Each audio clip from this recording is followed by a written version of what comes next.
Good evening. आज का video start करते हैं और आज का पहला क्वेश्चन है कि दो संख्याओं का योग 36 और उनका HCF 4 है। ठीक है ना, यानी कि योग जो है वो 36 है और जो HCF है वो 4 है। ऐसी संख्याओं के कितने युग्म हो सकते हैं? ठीक है, तो देखिए HCF 4 है तो हमने पहली संख्या मान ली 4x और दूसरी मान ली 4y। अब चूँकि आपको पता है कि जो HCF होता है यानी जो हमारा मासा होता है वो दोनों संख्याओं में ही कॉमन होता है, और जहाँ XY मान ली कि सहअभाज्य संख्याएं हैं, यानी कि XY परस्पर सहअभाज्य हैं, यानी कि ये एक दूसरे में से मैच नहीं करेंगे इनके गुणांक। ठीक है, तो अब कह रहा है इनका योग, तो इनको जोड़ा 4x प्लस 4y बराबर 36। 4 कॉमन किया तो x प्लस वाई बराबर 36, यानी 4x प्लस वाई बराबर 36, तो x प्लस वाई बराबर हो जाएगा 36/4। अब इसका हम भाग देंगे तो x प्लस वाई बराबर 9। तो अब x प्लस यानी अब हम x और y के ऐसे मान देखें जिनको जोड़ने पर 9 प्राप्त हो जाए। तो देखो एक तो 1 और 8 हो जाएगा, अगर 1 8 को जोड़िए तो 9 होता है, और 4 और 5 जोड़ें तो 9 होता है ना। लेकिन अगर हम 6 और 3 ले लें तो 6 और 3 नहीं हो सकते, क्योंकि 6 और 3 परस्पर सहअभाज्य संख्याएं नहीं है। क्योंकि 6 का अगर हम फैक्टर करें तो 6 2 इंटू 3 आता है ना, तो 3 मिलेगा, और 3 उसमें तो दोनों संख्याओं में 3 कॉमन हो जाएगा, है ना। तो वो चीज़ नहीं होनी चाहिए। ठीक है, तो इसलिए अब इसको आप देखिए तो इस समीकरण को संतुष्ट करने के कितने योग बनेंगे? एक तो 1 8 बन जाएगा, 4 5 बन जाएगा और 2 7 बन जाएगा। लेकिन 6 3 नहीं बनेगा, वो मैंने बताया क्योंकि उसमें 3 दोनों में कॉमन हो रहा है। तो कितने युग्म हो गए? 1 2 3, तो अतः युग्मों की संख्या कितनी हो जाएगी? 3, है ना। नेक्स्ट क्वेश्चन है कि एक 5 किलोमीटर लंबे वृत्ताकार पथ के एक बिंदु से A, B और C समान दिशा में समान समय पर दौड़ना प्रारंभ करते हैं। तीनों की चाल क्रमशः 2 सही 1/2 किलोमीटर पर आवर और 3 किलोमीटर पर आवर और 2 किलोमीटर पर आवर हो, तब प्रारंभिक बिंदु पर वे सभी कितने समय बाद मिलेंगे? तो एक ही चाल हमें दी है 2 सही 1/2 किलोमीटर पर घंटा, तो इसको हम सॉल्व करेंगे, 2 दूनी 4 और 1 जोड़ दिया तो 5/2 किलोमीटर पर घंटा। बी की चाल 3 किलोमीटर पर घंटा, है ना, और सी की चाल दी है 2 किलोमीटर पर घंटा। अब ए को एक चक्कर लगाने में यानी पूरे वृत्त में घूमने में, जैसे मान के चलिए ये एक आपका वृत्त है, इस टाइप से चल जाओ यार, ये वृत्त है ना, और यहाँ से तीनों ही चलना स्टार्ट करते हैं, तो यहाँ से ऐसे घूमेंगे, है ना, ऐसे घूम के आएंगे, तो एक चक्कर लगाने में कितना समय लग रहा है? अब इस पूरी ये जो दूरी है ये 5 किलोमीटर है, तो एक को एक चक्कर लगाने में लगा समय, अब समय बराबर क्या होता है? दूरी बटे चाल। तो दूरी हो गई 5 और एक ही चाल कितनी है? 5/2, तो 5 से 5 कैंसिल और 2 कहाँ जाएगा? ऊपर, तो ये 2 घंटा, यानी किलोमीटर पर घंटा में थी ना, तो किलोमीटर किलोमीटर कट गया तो क्या बचेगा? घंटा, तो ये आ गया 2 घंटा लगेगा इसको एक चक्कर लगाने में। अब इसी तरह बी को एक चक्कर लगाने में कितना समय लगेगा? तो 5 किलोमीटर है और बी की चाल कितनी है? 3, तो 5/3 किलोमीटर 5/3 घंटा लगेगा। और सी को एक चक्कर लगाने में कितना लगेगा? तो सी को कितनी चाल है? 2, तो 5/2 हो जाएगा है किलोमीटर पर घंटा। अब तीनों के प्रारंभिक बिंदु पर पुनः मिलने का जो समय होगा वो इन तीनों के जो समय हैं उनका हम क्या कर दें? लासा, तो 2 घंटा 5/3 घंटा और 5/2 घंटा का एलसीएम। अब ये भिन्न है चूंकि, तो इसके नीचे अगर हम 1 कर लें तो अब आपको पता है कि भिन्नों का एलसीएम कैसे निकालते हैं कि अंशों का एलसीएम और बटे हर का मासा। तो 2 5 और 5 का एलसीएम हो जाएगा, 1 3 और 2 का एचसीएफ हो जाएगा। तो इनका जब मासा करेंगे तो 10 लासा करेंगे यानी कि एलसीएम करेंगे तो कितना आएगा? 10, और इनका जब एचसीएफ करेंगे तो कितना आएगा? 1, तो 1 का भाग दिया यानी कि 10 घंटा लगेगा। ठीक है, नेक्स्ट क्वेश्चन है कि 4 घंटियाँ 5 6 8 और 9 सेकंड के समय अंतराल पर बजती हैं। सभी घंटियाँ कुछ समय पहले एक साथ बजी हों तो वे पुनः किस समय अंतराल पर एक साथ बजेंगी? ठीक है, तो इस टाइप के जो सवाल होते हैं उनमें आपको सीधा सा है कि जो भी समय दिए हैं उन सबको लेकर उनका एलसीएम कर दीजिए और वही आपका आंसर हो जाएगा। तो 4 घंटियों के बजने का समय अंतराल क्या होगा कि 5 सेकंड, 6 सेकंड, 8 सेकंड और 9 सेकंड का एलसीएम। तो एलसीएम किया 5, 6, 8, 9, तो 2 से देंगे तो 5 में जाएगा नहीं, 5 ऐसे लिख दिया। 6 में दिया तो 2 तिया 6 होता है, 2 चौको 8 और 9 को ऐसे रख दिया। फिर 2 से दिया तो फिर 5 में जाएगा नहीं है, 5 को ऐसे रखेंगे, 3 को भी ऐसे रखेंगे। 4 में दिया तो 2 आएगा और 9 को भी ऐसे ही रख दिया जाएगा। फिर 2 से देंगे तो फिर 5 ऐसे रखेंगे, 3 को भी ऐसे रखेंगे और 2 एकम 2 और ये 9। अब 2 से तो किसी में जा नहीं रहा तो 3 से देंगे, तो 3 से दिया तो 5 में जाएगा नहीं, 3 एकम 3 हो गया। फिर 1 ऐसे ही रख दिया, 3 त्रिका 9 हो गया। फिर 3 से दिया तो 5 में फिर नहीं जाएगा तो 1, 5 को ऐसे रखेंगे, 1 को भी ऐसे रख दिया, ये वाला 1 भी ऐसे रख दिया और ये 3 एकम 3। फिर 5 से दिया तो ये 5 एकम 5 हो गया और ये सब 1 आ गए, तो चारों 1 हो गए ना।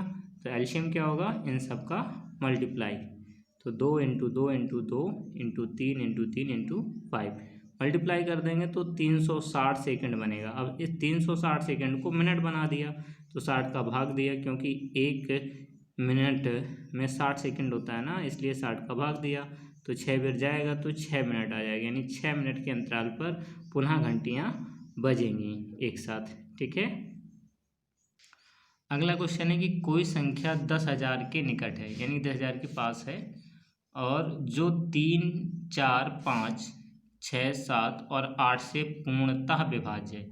अच्छा, तो अभी क्या करेंगे, जो ये दिए हैं भाजक जिनसे ये विभाज्य संख्या, उन सब का हम एलसीएम लेंगे। तो 3, 4, 5, 6, 7 और 8 से विभाज्य संख्या जो होगी वो 3, 4, 5, 6, 7, 8 का एलसीएम होगी। तो एलसीएम लिया तो 2 से ही दिया, 3 में जाएगा नहीं, 2 दूनी 4, 5 में भी नहीं जाएगा, 2 तिया 6, 7 में भी नहीं जाएगा और 2 चौको 8। फिर 2 से दिया तो 3 फिर ऐसे ही, 2 एकम 2 हो गया, 5 को ऐसे ही रखा, 3 को ऐसे ही रखा, 7 को भी ऐसे रखा और 2 दूनी 4। फिर 2 से दिया तो 3 ऐसे ही रखेंगे, 1 आएगा, 5 को ऐसे रख दिया, 3 को भी ऐसे रख दिया, 7 को भी ऐसे रख दिया और 2 एकम 2। फिर 3 से दिया तो 3 एकम 3, 1 ऐसे रखा, 5 ऐसे रखा, 3 एकम 3, 7 को भी ऐसे रखा और 1 ऐसे रख दिया। फिर 5 से दिया तो 1, 1, 5 एकम 5 हो जाएगा और ये 1, 7 ऐसे रखेंगे और 1। फिर 7 से दिया तो सभी 1, 1 आ जाएंगे। तो एलसीएम क्या होगा इन सब का मल्टीप्लाई, तो किया 2 into 2 into 2 into 3 into 5 into 7 गुणा करेंगे तो 840 बना। अब इस 840 का भाग हम किस में देंगे, जो हमारा ये संख्या है 10,000 में। तो दिया 840 का भाग, पहली बार दिया 840, घटाया तो 160 बचा, फिर 0 तारा 1600 हुआ, फिर एक बार दिया, फिर 840 तो कितना बचा 760। अब यहाँ एक बात याद रखना, यदि शेषफल जो है वो भाजक को के आधे से अधिक हो, ठीक है, तो इस शेषफल को हम इससे घटाते हैं भाजक से। देखिए जैसे इसका हम आधा करें तो कितना होगा, 2 चौको 8, 2 दूनी 4 हैं और 0 यानी 420 होगा। और 420 से ये बड़ा है कि नहीं है, बड़ा है ना। तो अभीष्ट संख्या जो होगी हमारी 10,000 प्लस 840 माइनस 760, ये घटाएंगे तो ये घटाने पे 80 बचता है, 80 इसमें जोड़ दिया तो 10,080 ये संख्या हो जाएगी। ठीक है। नेक्स्ट क्वेश्चन है कि 3 आदमी समान सीढ़ियाँ एक साथ उतरते हैं, उनकी सीढ़ियों की लंबाई क्रमशः 63 सेंटीमीटर, 70 सेंटीमीटर और 77 सेंटीमीटर। प्रत्येक को न्यूनतम कितनी दूरी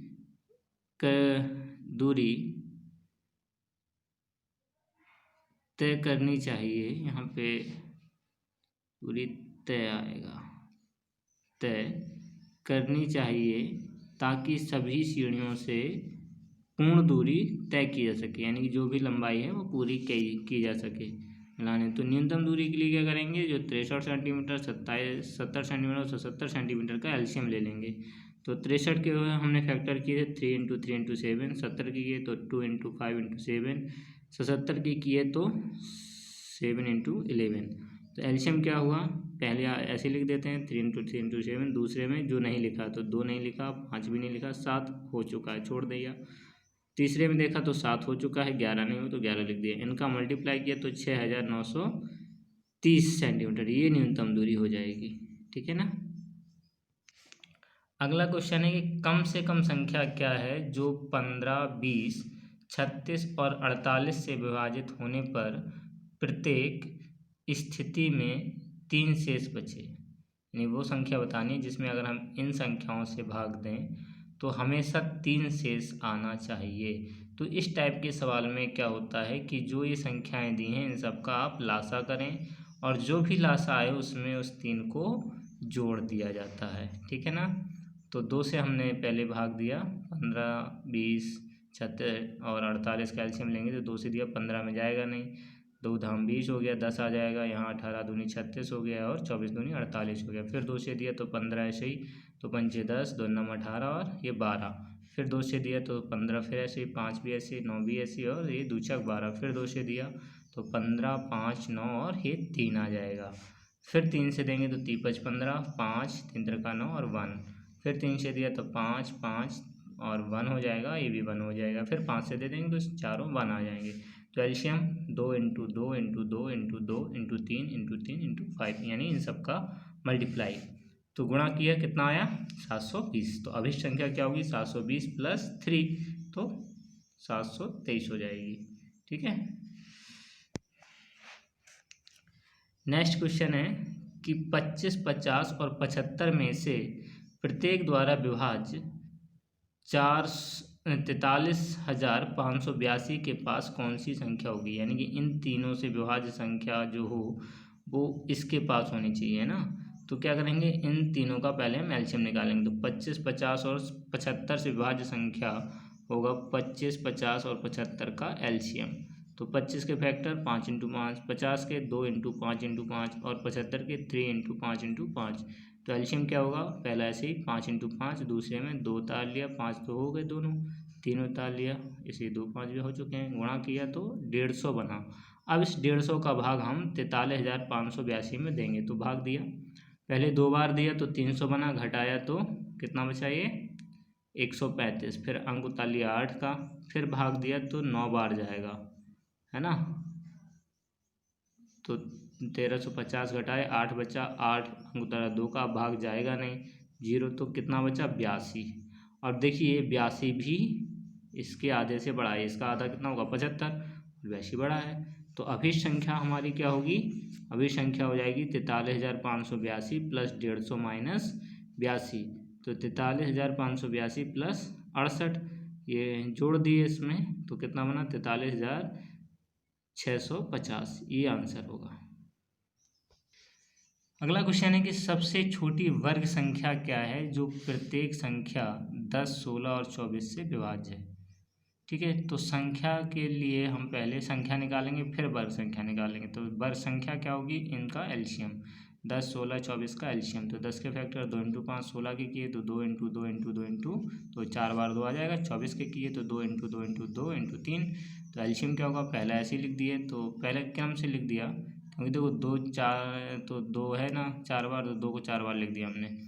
फिर अब इसमें देखिए तो इसमें तो 1 2 आ ही जाएगा ना, और इसमें 3 2 लिख ही चुके हैं क्योंकि 4 बार 2 लिखा है, और ये 3 आ जाएगा और इसका 5 आ जाएगा। तो अब इसमें देख रहे हैं कि पूर्ण वर्ग संख्या में बनानी है। तो पूर्ण वर्ग क्या होती है कि हमेशा जो भी गुणनखंड है वो जोड़े में हो। तो 2 का 1 जोड़ा ये बन गया, 1 जोड़ा ये बन गया, लेकिन 3 और 5 का जोड़ा नहीं बन रहा है। तो अब इसको अगर हमें पूर्ण वर्ग बनाना है तो इसमें 1 3 और 1 5 का हमें गुणा करना पड़ेगा। तो पूर्ण वर्ग संख्या क्या होगी, 2 × 2 × 2 × 2 × 3 × 3 × 5 × 5। तो गुणा कर देंगे तो 3600 वो संख्या होगी जो 10, 16 और 24 से विभाज्य होगी। क्यों, और ये पूर्ण वर्ग संख्या है, इसका अगर हम वर्गमूल निकालें तो कितना आएगा 60, है ना।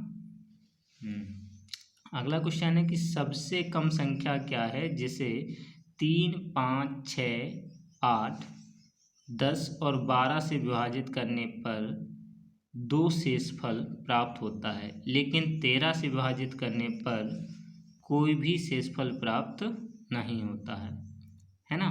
तो सबसे पहले तो ये जो संख्याएं हैं इनका हम एलसीएम करेंगे। तो 3, 5, 6, 8, 10, 12 का एलसीएम किया, 2 से देंगे तो 3 ऐसे रखा, 5 ऐसे रखा, 2 3 ऐसे हो गया, 2 6 8, 2 5 10, 2 6 12। फिर 2 से दिया तो 3 ऐसे ही, 5 ऐसे ही, फिर 3 ऐसे ही, 2 दूनी 4, 5 को ऐसे ही और 2 3 6। फिर 2 से दिया 3 ऐसे ही, 5 ऐसे ही, फिर 3 ऐसे ही, 2 1 2 हो गया, 5 को ऐसे ही, ऐसे ही हो गया। फिर 3 कैसे दिया तो 3 एकम 3, 5 को ऐसे रखा 3 एकम 3, 1 ऐसे ही, फिर 5 ऐसे ही, 3 एकम 3, फिर 5 से दिया तो सब 1 आ जाएगा। तो एल्शियम क्या होगा 2 इंटू 2 इंटू 2 इंटू 3 इंटू 5 गुणा किया तो 120। तो संख्या हमारी क्या होगी 13 से भाज्य संख्या, तो हमने मान ली 120n, या इसमें कुछ मल्टीप्लाई करना पड़ेगा, और +2 ये एक संख्या बनी है जो आपकी, क्योंकि देखो ये भाज्य होगी ना तो इसमें भागफल तो कुछ आएगा ही आ जाएगा, तो वो उसका मल्टीप्लाई किया तो ये संख्या बन गई हमारी, 2 शेषफल था ना तो 120 प्लस n और प्लस 2। अब देखिए इसमें अगर हम n की वैल्यू 1 2 3 4 ऐसे क्रम से रखेंगे और फिर उसमें हम 13 का भाग दे के देखेंगे, तब आपको पता चलेगी कि n का यहाँ पे क्या मान होना चाहिए। तो n का मान यहाँ जब आप क्रम से रखेंगे तो 8 आएगा, यानी आप रख के देखिए, यहाँ जब 8 रखेंगे तो 8 इंटू 120 इंटू 8 और प्लस 2 करेंगे तो 120 इंटू 8 और 2 करने पे कितना हो गया 960 प्लस 2 तो बना 962। अब 962 में अगर आप 13 का भाग दें तो देखिए 63 कितना होता 91, कितना बचेगा 5, 52 हो जाएगा। फिर 13 चौको 52, तो कट रहा है ना, तो ये संख्या 13 से पूर्ण विभाज्य, तो यहाँ पे n की वैल्यू कितनी हो जाएगी 8 हो जाएगी। ठीक है, तो और हमारी संख्या क्या निकलेगी 962। ठीक है, और अगला क्वेश्चन भी बहुत अच्छा है, ये तो बहुत ही अच्छा है। एक संख्या जिसे जब 10 से विभाजित किया जाता है तो शेषफल 9 आता है, जब 9 से विभाजित किया जाता है तो शेषफल 8 आता है, जब 8 से विभाजित किया जाता है तो शेषफल 7 आता है। तो संख्या क्या होगी, संख्या बताना है। तो भाजक और शेषफल का अंतर निकालो। तो 10 से जब भाग दे रहे तो 9 आ रहा है ना, तो 10 माइनस 9 किया, फिर 9 से दिए तो 8 आ रहा है तो 9 माइनस 8 किया, 8 माइनस 7 तो कितना, सबको आप घटाइए तो कितना बचता है, सब में 1 बचता है, तो इक्वल 1 कर दिया। अब 10 9 8 का एल्शियम किया, तो एल्शियम करेंगे 2 से दिए 2 पंजे 10, 9 को ऐसे 2 चौको 8, फिर 2 से दिया 5 9 और 2 दूनी 4, फिर 2 से दिया तो 5 9 और एकम 2, फिर 3 से दिया तो 5 ऐसे रखें केंद्र का 9 और 1, फिर 3 से दिया तो 5 को ऐसे 1 1, फिर 5 से दिया तो 3 बना जाएंगे। तो एल्शियम क्या बनेगा आपका 2 into 2 into 2 into 3 into 3 into 5, इनका गुणा करेंगे तो 360 बनता है। ठीक है, अब हमारी संख्या क्या होगी कि इससे जो हमारा जो ये अंतर बच रहा है इसको घटा दिया जाएगा, तो संख्या अभीष्ट संख्या होगी 360 माइनस 1 यानी कि 359। ठीक है।